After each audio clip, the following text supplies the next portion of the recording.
Sir నమస్కారం KSR గారు, మీకు ప్లీజ్ మీతో పాటు పాల్గొన్న ప్యానలిస్ట్ కి, సాక్షి టీవీ న్యూస్ ఛానల్ వీక్షకులందరికీ కూడా ప్లీజ్ నా హృదయపూర్వక నమస్కారాలు, శుభోదయం సార్. సార్ ఇప్పుడు కేజ్రీవాల్ గారు అరెస్ట్ చూస్తే, ఒకటి కేజ్రీవాల్ గారు అనే ఆయన ఒక సామాన్యుడు, ఒక నిజాయితీ అనేటువంటి ఒక ప్లాట్ఫామ్ మీద అనేక ఉద్యమాలు చేసి రాజకీయంగా సామాన్యుడు కూడా ముఖ్యమంత్రి కాగలడు అని చెప్పి భారతదేశ ప్రజాస్వామ్యంలో ఒక నూతన అధ్యాయాన్ని లిఖించాడు ఆయన. ఇది ఎవరూ కాదనలేనటువంటి సత్యం.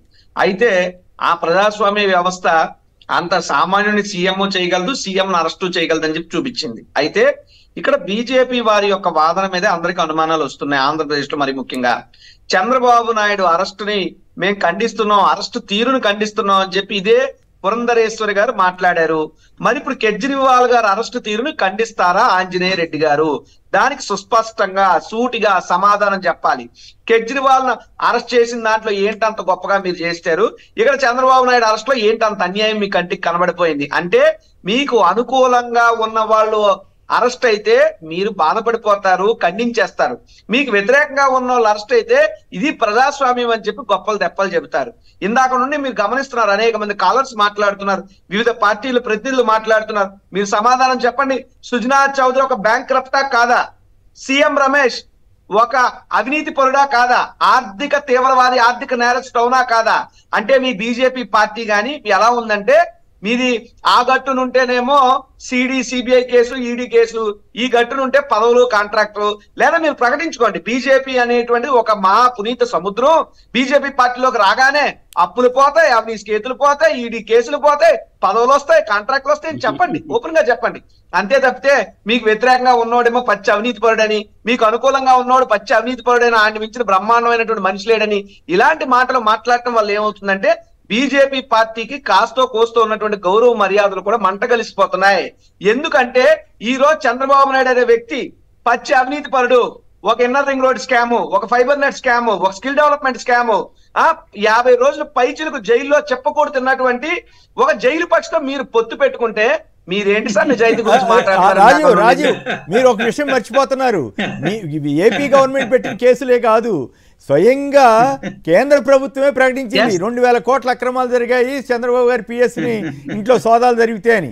అలాగే ఐటీ 3 సార్లు నోటీసులు ఇచ్చింది, ఏది మనీ లాండరింగ్ కేసు మీద. మీరు ఆ విషయాలు మర్చిపోవద్దు సార్. ఇక్కడ ఇంకొక విషయాన్ని, మీరు ఐటీ దన్నా వీటన్నిటికన్నా పెద్ద ఎవరు దేశానికి? ప్రధానమంత్రి గారు. ఆయన వచ్చేమన్నారు, ఏటీఎం పోలవరం. లోకేష్ గురించే కదా మాట్లాడాడు. సన్ రైజింగ్ స్టేట్ అంటే సూర్యోదయం స్టేట్ కాదు, చంద్రబాబు సన్ అయిన లోకేష్ రైజ్ అవుతున్నటువంటి ఒక అవినీతి రైజింగ్ అని చెప్పి మాట్లాడారే. మరి ఈ రోజు అటువంటి అవినీతి పనులతో మీరు వెళ్ళి పొత్తులు పెట్టుకుని వాళ్ళని మీ సంకలు ఎక్కించి తిరుగుతూ మీరు అవినీతికి వ్యతిరేకంగా మాట్లాడితే బాగోలేదు సార్. ప్రజలు చూసి నవ్వుతున్నారు. కాబట్టి బీజేపీ వారు కవరింగ్ చేసుకునే పద్ధతులను కొంచెం బాగా కవరింగ్ చేసుకుంటే మంచిదని చెప్పి నా ఉద్దేశం. ఒకటైతే వాస్తవం, కేజ్రీవాల్ గారు కానీ మిగతా ఏ కేసు అయితే కానీ, కాంగ్రెస్ పార్టీ వారి గురించి కూడా ఒక మాట చెప్తాను సార్. కాంగ్రెస్ పార్టీ గురించి కూడా మాట్లాడుతూ సోదరులు ఏమన్నారంటే, 26 కేసులు పెడితే 14 కేసులు అపోజిషన్ మీద, 12 కేసులు కాంగ్రెస్ మీద. నిజమే, ఆ 12 కేసుల్లో ఉదాహరణకు ఒక కేసు జగన్మోహన్ రెడ్డి గారి. ఆయన కాంగ్రెస్ వారిగా మీరు చెప్పుకోవచ్చు, కానీ మీ కాంగ్రెస్ పార్టీ వెన్నుపోటు పొడుస్తుంది. మీ కాంగ్రెస్ పార్టీ ఆయన ఇచ్చినటువంటి ఓదార్పు యాత్ర హామీకి వ్యతిరేకంగా మీరుంటే, ప్రజలకు ఇచ్చిన మాటకు కట్టుబడి ప్రజాక్షేత్రంలోకి ఆయన వెళ్తుంటే ఆయన కాళ్ళకి మీరు ఈడీ అనేటువంటి ఇది అడ్డు పెట్టలేదా? ఆయన చేతులకు మీరు సిబిఐ అనే సంఖ్యలు వేయలేదా? 16 నెలలు అన్యాయంగా జగన్మోహన్ రెడ్డి గారిని మీరు జైల్లో పెట్టలేదా?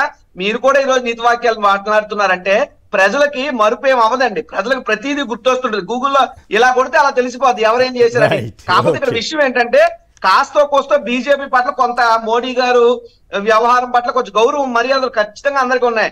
అయితే ఈ మోడీ గారి నాయకత్వంలో కూడా అవినీతి పరులను ఆంధ్ర రాష్ట్రంలో సంకనెక్కించుకుంటున్నారు. ఢిల్లీలో కాస్తో కోస్తో నీతి పరుడని పేరున్నటువంటి కేజ్రీవాల్ మాత్రం జైల్లో తోస్తున్నారు. ఈ మర్మమే ఎవరికి అర్థం కావట్లా. రైట్.